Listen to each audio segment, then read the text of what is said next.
Assalamualaikum warahmatullahi wabarakatuh.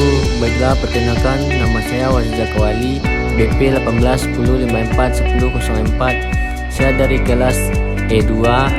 Baiklah, pada kesempatan ini saya akan menjelaskan tentang materi mata kuliah Ekonomi Islam. Baiklah, yang pertama yaitu Islamic Banking and Finance, yaitu terbagi dua, yaitu A. Sistem keuangan Islam dan B. Perbankan Islam. Kemudian A. Sistem keuangan Islam. Sistem keuangan Islam dalam Islam berdasarkan prinsip Islam atau syariah yang dijalankan berdasarkan Al-Quran dan Sunnah, mulai dari produksi, distribusi barang dan jasa serta pendapatan. 1. Perbandingan sistem ekonomi yang ada di dunia. 2. Karakteristik sistem keuangan Islam. 3. Prinsip sistem keuangan Islam. 4. Sudut pandang Islam berdasarkan sifat uang atau konvensional dan Islam. 5. Fungsi produksi dalam sistem ekonomi Islam. Selanjutnya yaitu 1. Perbandingan sistem ekonomi yang ada di dunia. Beberapa sistem ekonomi yang ada di dunia yaitu adalah 1. Sosialisme, 2. Kapitalisme, 3. Komunisme, 4. Sistem ekonomi Islam. Kemudian perbandingan antara konsep kapitalis dan sistem ekonomi Islam dan sistem ekonomi sosialis. Sumber kekayaan pada sistem ekonomi kapitalis yaitu sangat langka atau scarcity of resource. Kemudian pada sistem ekonomi Islam, sumber kekayaan alam semesta dari Allah Subhanahu wa taala. Pada sistem ekonomi sosialis, sumber kekayaan sangat langka. Kemudian kepemilikan dalam sistem ekonomi kapitalis, yaitu setiap pribadi dibebaskan untuk memiliki semua kekayaan yang diperolehnya. Sedangkan dalam sistem ekonomi Islam, sumber kekayaan yang dimiliki adalah titipan dari Allah Subhanahu wa taala. Kemudian sistem ekonomi sosialis, sumber kekayaan didapat dari pemberdayaan tenaga kerja atau buruh. Kemudian tujuan gaya hidup pada ekonomi kapitalis yaitu kepuasan pribadi. Sedangkan dalam Islam yaitu untuk mencapai kemakmuran atau sukses al-falah di dunia dan akhirat. Pada sistem ekonomi sosialis, kesetaraan penghasilan di antara kaum buruh. Kemudian 2. Karakteristik sistem keuangan Islam. Karakteristik sistem keuangan Islam yaitu 1. Allah adalah pemelihara. 2. Tuhan adalah pemilik sejati dari segalanya dan manusia hanya wali amanat. 3. Segalanya diciptakan untuk layanan dan penggunaan manusia. 4. Konsep halal dan haram. 5. Sistem sadakat dan zakat. 6. Larangan kepentingan. 7. Larangan penimbunan kekayaan. 8. Kebijakan moderasi. 9. Kecaman monastisme dan materialisme. 10. Kesetaraan dan bukan kesetaraan. Kemudian 3. Prinsip sistem keuangan Islam. Berikut ini adalah prinsip sistem keuangan Islam sebagaimana diatur melalui Al-Quran dan As-Sunnah. 1. Pelarangan riba. 2. Pembagian risiko. 3. Menganggap uang sebagai modal potensial. 4. Kesucian kontrak. Yang keempat yaitu sudut pandang Islam berdasarkan sifat uang atau konvensional dan Islam. 1. Sudut pandang Islam berdasarkan sifat uang dalam sistem konvensional. Uang relatif tidak dapat binasa, tahan lama, dan dapat digunakan untuk pembelian di masa mendatang. Uang juga mudah disimpan dan mudah terbagi. Uang bertahan selamanya.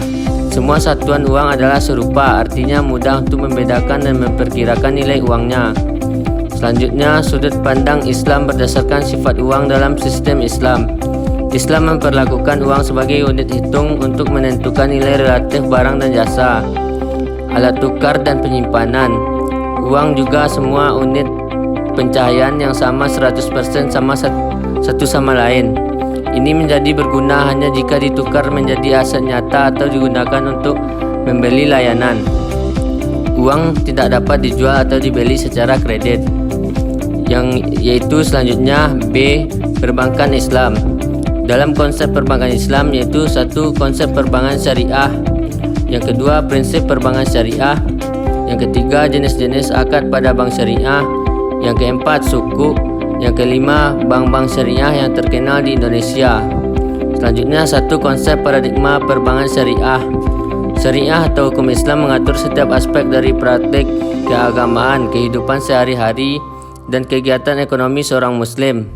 Dalam Islam dilarang untuk berinvestasi dalam bisnis yang dianggap non-halal atau dilarang oleh Islam. Dalam kontrak Islam, gharar atau ketidakpastian dan risiko tidak diizinkan. Karena itu ketentuan kontrak harus didefinisikan dengan baik dan tanpa ambiguitas. Kemudian, dua prinsip perbankan syariah, yaitu prinsip perbankan syariah, fitur-fitur yang mengatur sistem perbankan Islam. 1. Larangan transaksi berbasis bunga. 2. Penghindaran spekulasi atau gharar. 3. Penghindaran penindasan atau zulm. 4. Pengenalan pajak Islamik atau zakat. 5. Pembiayaan syariah, aktivitas yang disetujui perbandingan sistem perbankan syariah dan konvensional. Selanjutnya yaitu 3 jenis-jenis akad pada bank syariah. Akad adalah kesepakatan tertulis antara bank syariah dan pihak lain yang memuat adanya hak dan kewajiban bagi masing-masing pihak sesuai dengan prinsip syariah. 1. Akad mudarabah, yaitu menghimpun dana. Yang kedua, akad mudarabah atau pembiayaan. Yang ketiga, akad musyarakah. Yang keempat, akad wadiah. Yang kelima, akad salam. Yang keenam, akad istisha. Yang ketujuh, akad qard. Yang kedelapan, akad ijarah. Yang kesembilan, akad ijarah mutahiyah bitamil. Yang ke-10, akad hawalah. Kemudian 4, suku. Suku adalah artinya sertifikat trust atau kepercayaan di mana pengembalian investor berasal dari kepemilikan aset yang sah atau menguntungkan. Perbandingan suku dan obligasi, kontroversi atau keberatan dalam suku. Obligasi syariah atau biasa dikenal dengan suku kini menjadi salah satu alternatif pilihan investor dalam berinvestasi yang cukup menarik. Pasalnya, suku ini bisa memberikan imbal hasil return atau pengembalian yang lebih tinggi dari bunga deposito, namun memiliki risiko yang relatif rendah dengan prinsip-prinsip syariah. Layaknya dengan obligasi konvensional, suku ini dapat diterbitkan oleh pemerintah ataupun perusahaan korporasi dengan memiliki jangka waktu dan nilai imbal hasil tertentu. Suku ini merupakan cerminan kepemilikan aset berwujud yang disewakan atau akan disewakan dan bukan berupa surat hutang. Hal ini juga membedakan antara suku dengan obligasi konvensional pada umumnya. Selanjutnya yaitu 5 bank-bank syariah yang terkenal di Indonesia. 1. Bank Muamalat Indonesia. 2. Bank Mandiri Syariah. Yang ketiga, Bank BRI Syariah. Yang keempat yaitu BNI Syariah. Yang kelima, Bank Mega Syariah. 6. BCA Syariah. Yang ketujuh, Bank Syariah Bukopin. Yang ke-8, Bank Panin Syariah. Yang ke-9, Bank BTPN Syariah. Yang ke-10, Bank BJB Syariah. Ini merupakan beberapa bank syariah yang terkenal di Indonesia. Baiklah, demikianlah pembahasan saya pada materi Islamic Banking and Finance. Apabila ada kurang, saya mohon maaf. Wabillahi taufiq wal hidayah. Assalamualaikum.